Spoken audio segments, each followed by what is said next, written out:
नमस्कार मंडळी, आपण आलेलो आहोत आता पुन्हा एकदा शेवग्याच्या वावरामध्ये. आणि त्या ठिकाणी आपण बघू शकतो की 10 दिवसाचा शेवगा झालेला आहे.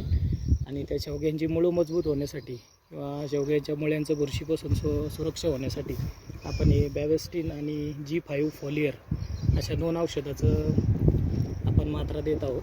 तुम्ही बघू शकता की आपण त्याचं प्रतिपंपामध्ये 8 ml आणि माचीची पेढी इतकं पावडर घेतलेली आहे.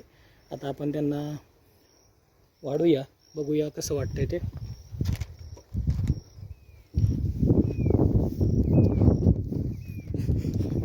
तुम्ही बघत आहात इथं आपण ते मिश्रण तयार केलेलं आहे आणि या शेवग्याच्या झाडांच्या मुळाशी आपण हे मिश्रण देणार आहोत. असा बाटलीचा जुगाड केलेला आहे आपण देण्यासाठी.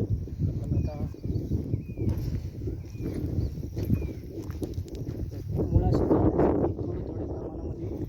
एक 40 ते 60 ml पाणी त्याच्यामध्ये गेलं पाहिजे मुळापर्यंत.